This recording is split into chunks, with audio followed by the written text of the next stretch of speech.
A holistic lifestyle once seemed very narrow to me, but that's just the perspective. That was because my perspective was narrow. So people be asking me, can you at least have this? Can you at least eat that? Are you allowed to have this on your diet? And then it's time for me to explain that it's not a diet. It's a matter of realizing where my desires are coming from. Your higher nature versus your lower nature. Are your parasites and your vices running the show? Are you eating for emotional reasons and entertainment? Ask yourself, are you eating for entertainment, for the pleasure of your taste buds at the expense of the rest of your organs? Think with your whole body. So it comes down to, do you want perspective or do you just want another cookie? You've had a cookie, the whole world of junk food exists out there and it's always going to be there. And you can always go back to that. It's not like you're missing out. But if you continue on that path of feeding yourself trash, you're never going to know just how good your body was designed to feel. You don't know. And the longer that you wait to make the change, to start the detoxification, the more buildup of junk is going to be in your body and the worse you're going to suffer. You could very easily follow my example of being a fruitarian who only eats fruit and drinks alkaline teas, but I'm not going to tell you to do that. You're the authority of your life, so I'm going to tell you to be the authority of your life and just do the best that you know to do. You have the option every time you make a choice. You have the opportunity to consume something that you know is going to do damage to you.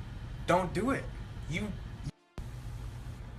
The more clean that the vessel is, the more consciousness is allowed to flow through it. The higher the awareness, you can eat your way to realizing enlightenment. Why do you think Buddha fasted for 40 days to realize enlightenment? Why do you think Jesus fasted for 40 days in the desert? Why do you think when you eat broken food, dead food, hybridized food, food that's been cooked, it has that effect on you, clouds you up? On an intuitive level, you should just be able to see the life force in your foods and just understand that you're eating life or you're eating death. When I talk about self, my point is that your true self is the core being of the entire universe. We're all one. Your essence of you is awareness, consciousness. When you eat holistically, things that are whole, that are in the natural flow, a fruit of the spirit of the natural universe, then you retain the knowledge of self. When you eat things that are fragmented, cooked, corrupted, the data inside of them is corrupted, the knowledge of self is corrupted, and in turn that transfers to you in clouds. So when you eat, you get to choose what part of yourself you're bringing to the forefront, what part of yourself you're bringing focus and awareness and light.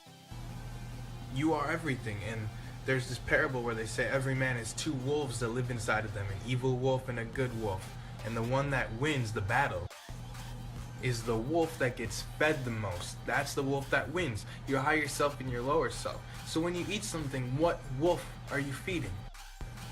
Have you ever seen the image of the Archangel Michael crushing the demon below his feet? This is a depiction of the higher self conquering the lower nature.